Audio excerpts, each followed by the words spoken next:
अस्सलाम वालेकुम स्टूडेंट्स। आज हम बात करने वाले हैं लॉज ऑफ एक्सपोनेंट पे। बेसिकली एक्सपोनेंट को हम लोग लॉज ऑफ इंडिसेस भी कहते हैं, जिसमें नंबर 1 हम बात करेंगे जब हमारे पास अगर बेसिस सेम है। फॉर एग्जांपल मैं कह रही हूँ ए है हमारे पास, बेस मैं ए ले रही हूँ, ए के साथ पावर m कह रही हूँ और दूसरी बेस है मेरे पास a की पावर n, और ये आपस में अगर मल्टीप्लाई हो रही हैं तो यहाँ पे जो लॉ है वो लॉ ये कहता है कि जब बेसिस सेम होंगी और वो आपस में मल्टीप्लाई होंगी तो पावर्स जो हैं आपस में क्या हो जाएंगी, ऐड। ठीक है, अब इसकी एक एग्जांपल ले लेते हैं।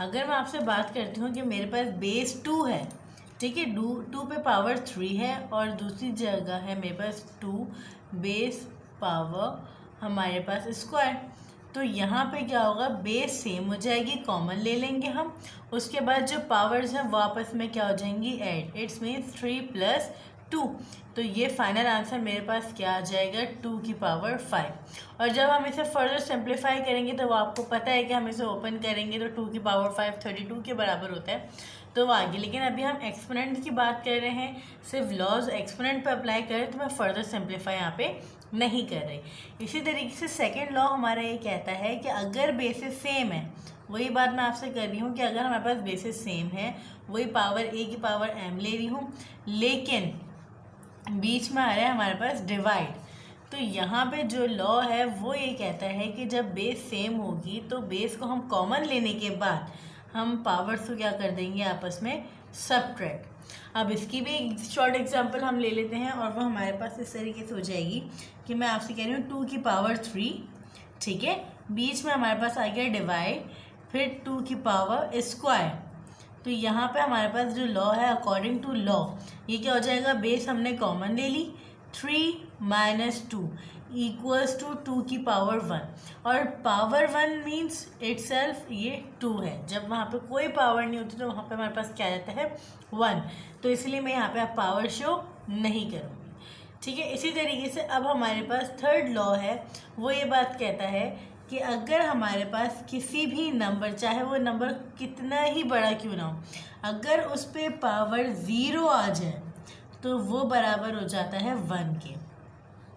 लेट सपोज मैं एग्जांपल आपको इसकी देती हूँ कि मैं आपसे कह रही हूँ मेरे पास एक नंबर है 1000, ठीक है, और 1000 पे पावर मेरे पास आ गई 0, तो जो इसका आंसर आएगा वो आएगा मेरे पास 1।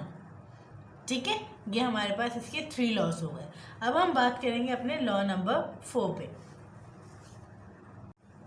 अब मैं आपसे बात कर रही हूँ लॉ नंबर 4। अब लॉ नंबर जो 4 है हमारे पास, वो ये कहता है कि अगर पावर पे पावर आ जाए, लेट सपोज मैं आपसे कह रही हूँ पावर a, मेरे पास बेस a है, इस पे पावर m है, फिर उस पर भी पावर n है, तो फिर पावर यहाँ पे ना प्लस होंगी या माइनस नहीं होंगी, यहाँ पर डायरेक्ट क्या होंगी, पावर्स आपस में मल्टीप्लाई हो जाएंगी। लेट सपोज मैं आपसे यहाँ पे कह रही हूँ, इसको इस तरीके से भी लिख सकते हैं m × n। अब एक एग्जांपल ले लेते हैं। मैं आपसे कह रही हूँ कि मेरे पास बेस 4 है, उस पर एक पावर 3 है और फिर एक पावर 2 है, तो यहाँ पे 3 का स्क्वायर नहीं है, यहाँ पे स्क्वायर नहीं होगा, 3 3 9 नहीं होगा, ये यहाँ पे हो जाएगा 4, 3 × 2, and 3 × 2 is always be equals to 4 power 6, यानी कि 3 2 6, हमारे पास ये चीज़ आ जाएगी। फिर हमारे पास लॉ नंबर 5 है, वो ये बात कहता है कि अगर हमारे पास बेसिस डिफरेंट है बट पावर सेम है। हमने फर्स्ट एंड सेकंड लॉ में क्या पढ़ा था कि हमारे पास बेसिस सेम है बट पावर डिफरेंट है। यहाँ पे हमारे पास क्या है कि बेस हमारे पास डिफरेंट है बट पावर क्या हो जाएंगी, सेम, और वो हो रही है मल्टीप्लाई। तो फिर इसको इस तरीके से लिखा जाएगा a × b, यानी कि हम बेसिस को लिखेंगे और पावर हम यहाँ पे कॉमन ले लेंगे। लेट सपोज अगर मैं आपसे ये बात कह रही हूँ कि मेरे पास एक नंबर है 2, उस पर पावर है 3, मल्टीप्लाई हो रहा है, एक नंबर है 3, उस पर पावर भी 3 है, तो मैं इसको किस तरीके से लिख सकती हूँ, 2 × 3 और होल पावर आ जाएगी 3। अच्छा, अक्सर आपके पास जो लिखा हुआ जाता है, यानी कि आपको क्वेश्चन दिया जाता है, वो इस तरीके से दिया जाता है कि बिल्कुल सेम इसी कंडीशन में दिया जाता है, 2 × 3 2 इंटू 3 होल पावर 3, तो इसको आप इस तरीके से भी यूज़ कर सकते हैं कि 2 पे पावर 3 अलग आ जाएगी और 3 पे पावर क्यूब अलग आ जाएगी, ठीक है। फिर हमारे पास आखिरी लॉ है हमारे पास 6, और वो ये बात कहता है डिवीजन में, यहाँ पे हमने मल्टीप्लाई में बात की है, सेम इसी का हम डिवाइड करके देखेंगे।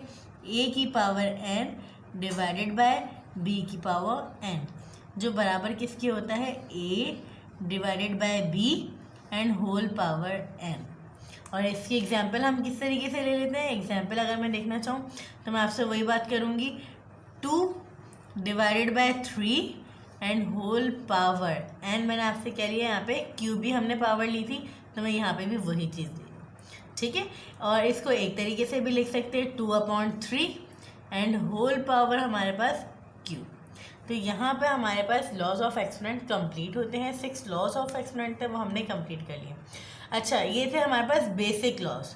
इसके अंदर कुछ फर्दर लॉज और भी होते हैं जो मैं आपसे डिस्कस करूँगी, बट अभी हमारे पास ये थे जो मैंने आपसे डिस्कस कर लिए। इंशाल्लाह मिलते हैं अपनी नेक्स्ट वीडियो में, तब तक के लिए अल्लाह हाफ़िज़।